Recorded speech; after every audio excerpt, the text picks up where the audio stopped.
O momento da verdade para os Estados Unidos no Oriente Médio. Poder ou apaziguamento? Este é o nosso Oriente Médio. Khalid Abu Tomei. Este é o nosso Oriente Médio. E eu acho que os Estados Unidos fariam bem em assistir a este programa, porque realmente fica a pergunta: quem é o mais forte no Oriente Médio? Eram os Estados Unidos, agora é Israel.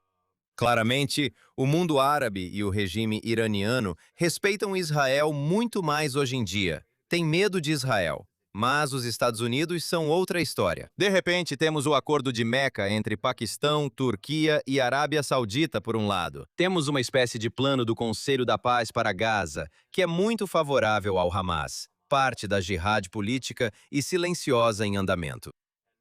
E o povo iraniano, como me foi relatado hoje por pessoas dentro do Irã, perdeu a fé no poder que o presidente Trump projetava até os últimos meses. E o que tudo isso nos diz, então? Nos diz que os Estados Unidos estão perdendo credibilidade entre árabes e muçulmanos e entre muitas pessoas no Oriente Médio. E por que é que isso está acontecendo? Porque as pessoas veem que os Estados Unidos não estão vencendo. Continuamos nos referindo em nosso programa à necessidade de uma vitória total. E se você não está vencendo, você está perdendo. Não existe meio termo. Não, tem que ser absoluto. E os árabes e os muçulmanos, eles olham para os Estados Unidos, veem o discurso duro de Trump, mas não veem nenhuma ação real. Eles ouvem falar sobre remover o regime iraniano, mas o regime iraniano continua lá. Eles veem declarações contraditórias vindas de Trump e da administração dos Estados Unidos e as pessoas não sabem ao certo. Então, o que os árabes e muçulmanos estão dizendo, na verdade, é: como podemos confiar nos Estados Unidos da América para a nossa segurança, por exemplo? Como podemos confiar em uma parceria? E como podemos contar com os americanos?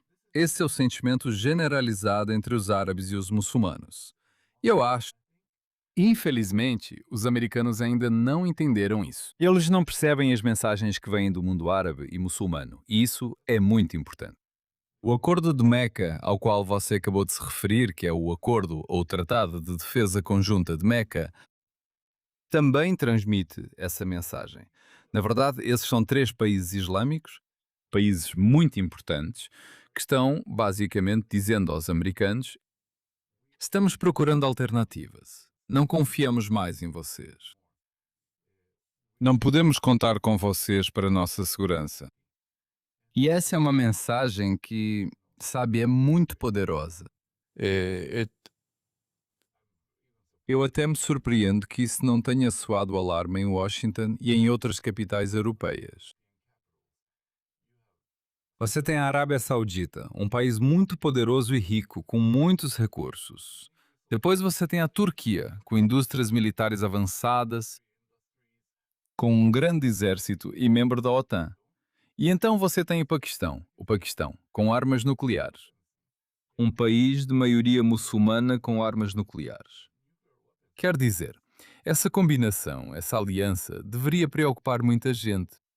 E eu não vejo as pessoas no Ocidente, sabe, acordando e dizendo: meu Deus, o que está acontecendo aqui? Em certo momento isso foi chamado de uma OTAN islâmica e todos vamos parar de brincar com as palavras.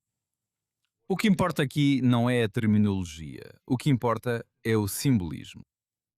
E isso é muito importante. Os símbolos são muito importantes no Oriente Médio. Isso é algo que as pessoas não entendem.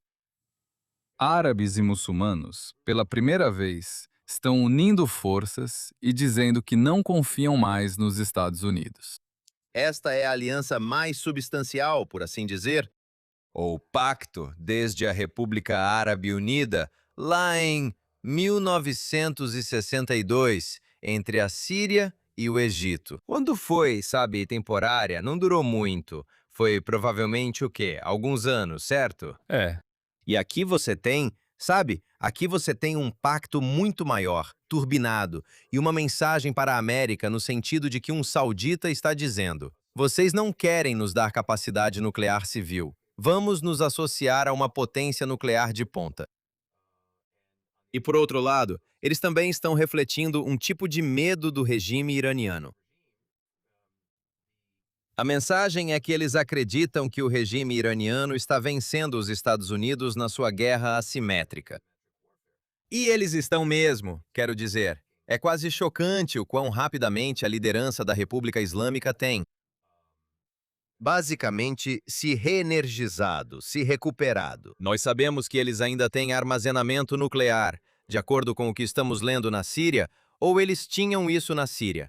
Eles realmente têm isso no Iraque, entre as forças de mobilização popular. Eles têm seus grupos por procuração posicionados. Hezbollah está lutando com força total, e Israel também está lutando com força total no Líbano. E em Gaza, temos uma situação de verdadeiro, eu chamaria de congelamento profundo, onde Israel está em uma posição melhor do que estava desde 7 de outubro. Mas, por outro lado, o Hamas ainda está vivo e ativo, e o acordo de implementação de 15 pontos que o Conselho de Paz, sob o embaixador Vladanov, agora forjou, é realmente isso não vai dar certo.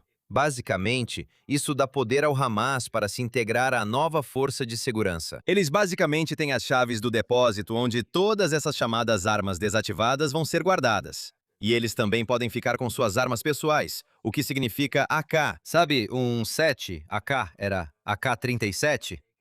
AK-47. AK-47. O AK-47. O que foi que fizemos?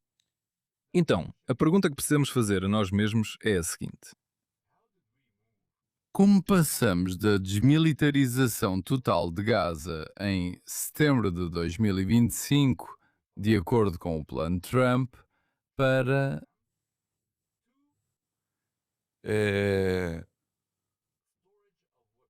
armazenamento de armas no início de agosto, de acordo com o roteiro de 15 pontos? O que está acontecendo aqui? E para uma força árabe que incluirá muitas pessoas das forças de segurança palestinas da Cisjordânia, Judéia e Samaria. Sim, quer dizer, novamente, o governo ou o comitê tecnocrático que está neste momento no Cairo é a autoridade palestina sob outro nome. A parte triste é que não aprendemos com os erros do passado. A autoridade palestina é a OLP. Vamos parar de brincar com nomes. Vamos parar de rebatizar. O governo tecnocrático é a OLP e a Autoridade Palestina. A maioria de seus membros são leais ao Fatah. Eles são leais a Abu Mazen. Se o Sr. Vladimir e o presidente Trump acham que o governo tecnocrático, depois de receber as armas, seria capaz de impedir que o Hamas ou a Jihad Islâmica invadissem os depósitos e pegassem as armas de volta, eles estão se iludindo. Ninguém pode parar o Hamas. Ninguém pode impedir a Jihad Islâmica Palestina de colocar as mãos nessas armas novamente. A notícia mais absurda que ouvi recentemente, e espero que não seja verdade, aliás, foi essa. Existe uma proposta de oferecer milhares de dólares para qualquer membro do Hamas que entregar seu fuzil. Não, desculpe. O que está acontecendo aqui? Você está tentando comprar essas armas do Hamas? Bem, eles vão pegar as armas e vão comprar armas mais novas e avançadas com elas. Por que você está negociando com essas pessoas sobre a compra de armas e talvez você vá armazenar suas armas aqui? E talvez nós vamos mapear os túneis e o que está acontecendo aqui? Você esqueceu o que o Hamas fez em 7 de outubro de 2023. O Hamas trouxe desastre não só para Israel. Eles trouxeram desastre para toda a população da faixa de Gaza, onde as pessoas ainda estão sofrendo. A maioria das pessoas que vivem em grandes partes de Gaza ainda está morando em tendas.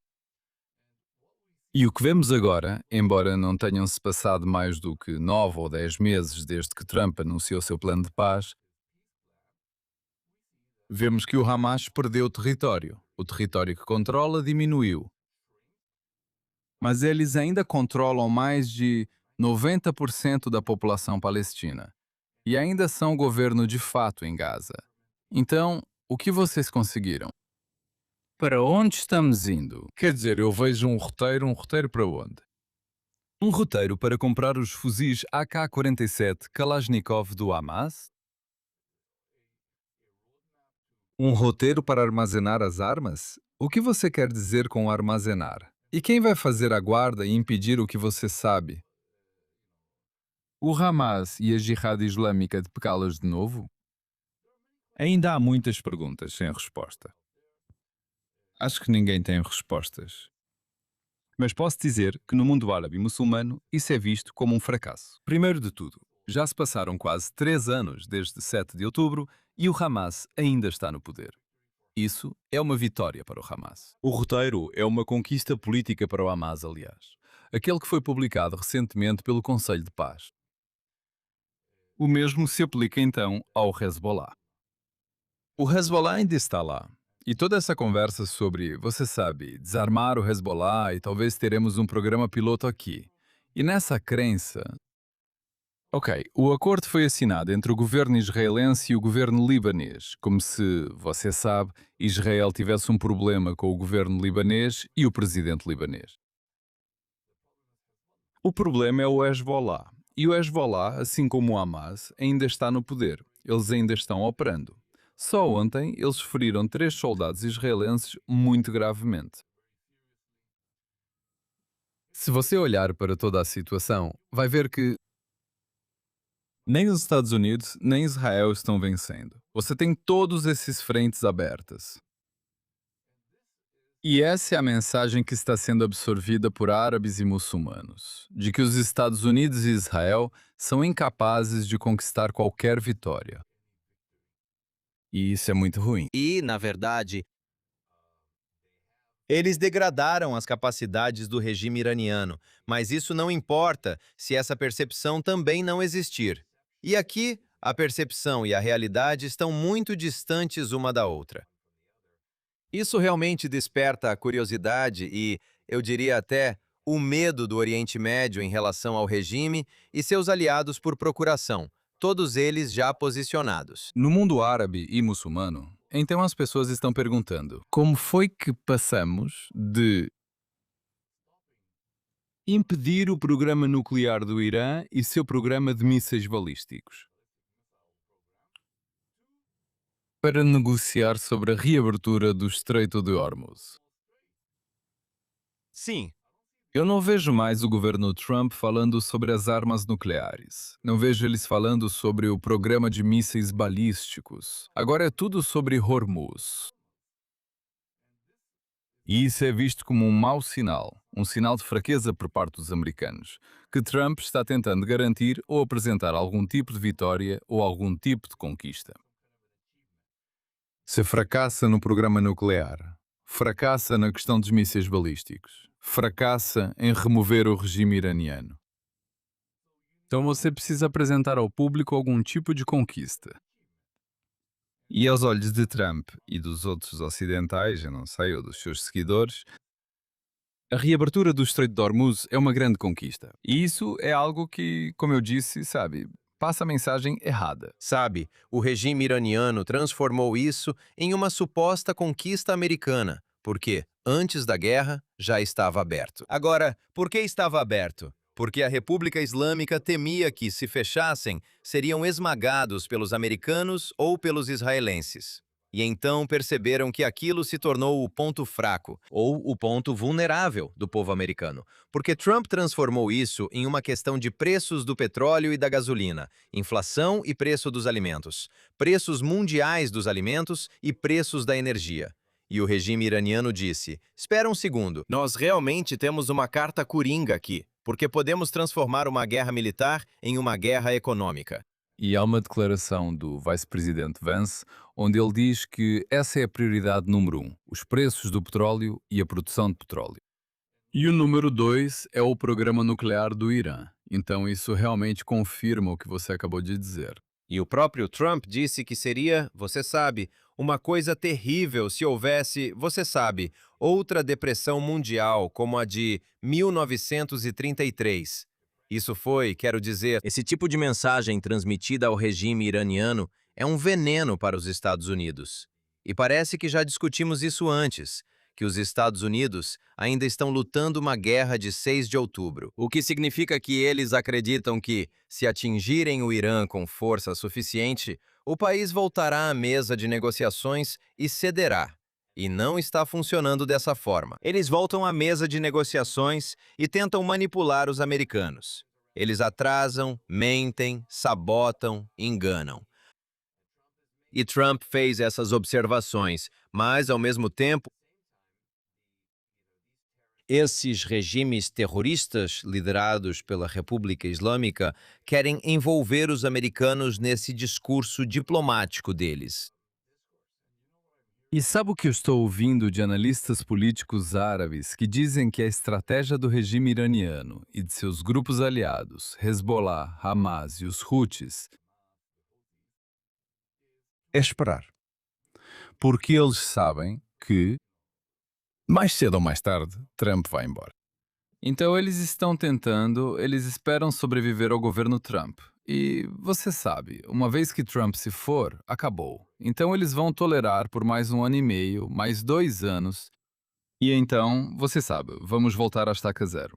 Eles sabem que Trump não vai ficar para sempre. Eles sabem que, você sabe, outro governo pode chegar e a política vai mudar. E é nisso que eles estão apostando, de acordo com a maioria dos analistas políticos árabes no mundo árabe.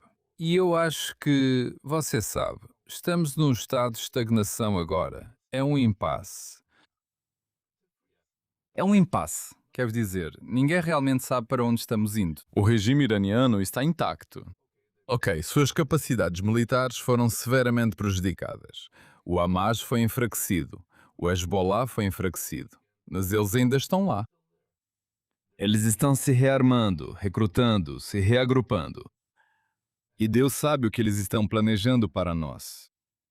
E essas pessoas têm muita paciência. Lembre-se, nós sempre dizemos que se o Ocidente tivesse a mesma quantidade de paciência que os muçulmanos têm, estaríamos em uma situação muito melhor. Mas os muçulmanos são um povo muito paciente. E você diria os muçulmanos ou diria os árabes? Podemos ter nuances. Ambos, muçulmanos e árabes. Quero dizer, você sabe, o versículo do Alcorão, você sabe, Deus está do lado daqueles que são pacientes.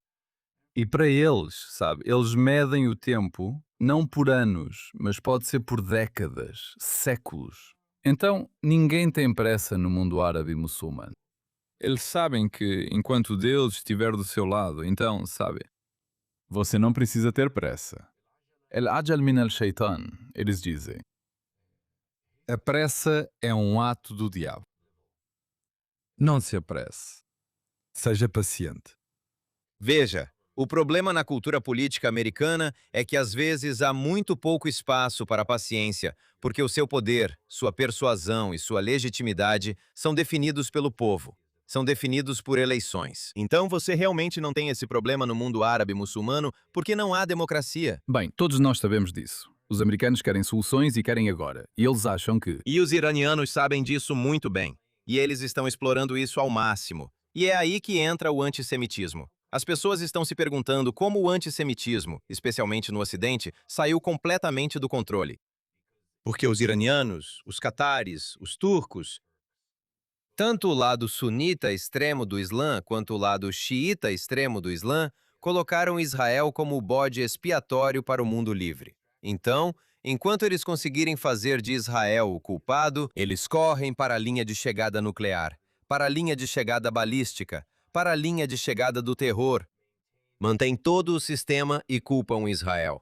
E é exatamente isso que eles conseguiram muito. Francamente, judeus no Ocidente acreditarem é que Israel é o problema. Israel é o vilão, sabe? Israel é o que eles chamam de genocida. Eles jogam todo tipo de acusação, sabe? Todo tipo de lixo. É E isso realmente pega. grande. Sim, nós vemos que isso pega, sabe? De novo, isso volta para a guerra de percepção sobre a qual você continua falando. É tudo sobre percepção. Qual percentagem, qual percepção você consegue criar? Quanta influência você tem sobre a forma como as pessoas pensam? E isso é muito importante. E é por isso que a percepção na maior parte do mundo hoje, e sempre foi assim, aliás, entre muitas pessoas, é que, você sabe, no Oriente Médio, há um conflito. E nesse conflito existem mocinhos contra bandidos. E os bandidos, claro, são Israel. Então, essa percepção permanece. Como você muda isso? Vai levar tempo. Não é fácil. E nós precisamos ter aliados externos, ou seja, existem realmente pessoas no Oriente Médio, em todo o Oriente Médio, no mundo árabe, entre os drusos, os turcomenos e os yazidis. Há tantos, quero dizer, existem entre 100 e 150 milhões de povos minoritários no Oriente Médio. E lá no Ocidente, você tem 700 milhões de cristãos evangélicos, muitos dos quais estão publicamente do lado de Israel. Mas isso realmente exige? Eu acho que isso exige uma ampliação do contra-ataque contra os caras maus, por assim dizer, para tentar derrubar o regime. Derrubar o regime iraniano, derrubar os turcos, os catarianos. É muito importante conseguir que outros aliados façam isso, e não apenas deixar Israel tentar sempre se defender sozinho. E é muito importante ir até o presidente Trump e perguntar por que ele está fazendo negócios com o Qatar, o principal patrocinador da Irmandade Muçulmana. E por que você está se alinhando com o presidente Erdogan? Que, se não me engano, há poucos dias disse algo sobre o sionismo, que é uma das maiores ameaças? Ou todos esses comentários, toda essa retórica inflamada e anti-Israel é muito ruim. E vemos uma escalada nas relações entre Israel e a Turquia como resultado dessa política hostil da Turquia. E sabe, eu acho que o governo Trump pode desempenhar um papel, ou o próprio presidente Trump. Mas não vemos nenhuma tentativa de pressionar os governantes do Qatar ou Erdogan para suavizarem sua política. Sabe, não estamos pedindo que Qatar e Turquia acordem de manhã e se tornem pró-Israel. Mas estamos pedindo que diminuam o tom, o que é muito importante.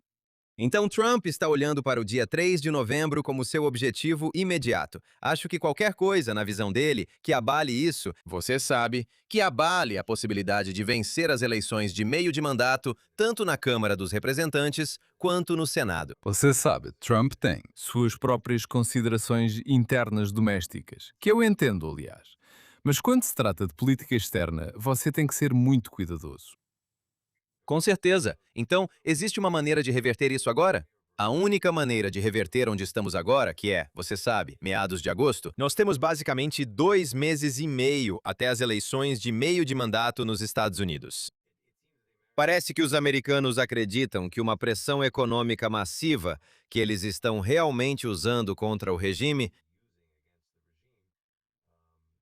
pode realmente causar a implosão do regime, desde que eles não tirem o pé do acelerador. Mas isso precisa ser combinado com alguma ação militar forte, você diria? Sim, eu concordo.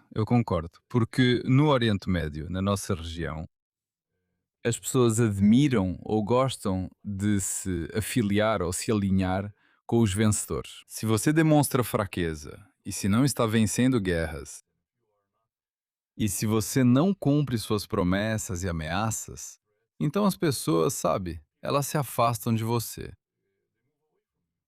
Não só elas te veem como fraco, mas também se afastam de você, como vimos com o Acordo de Meca, onde 3 países muçulmanos importantes decidiram, ou concluíram, que os Estados Unidos não são um parceiro confiável. Não podemos contar com eles para segurança. Então, vamos seguir nosso próprio caminho. E isso é muito ruim.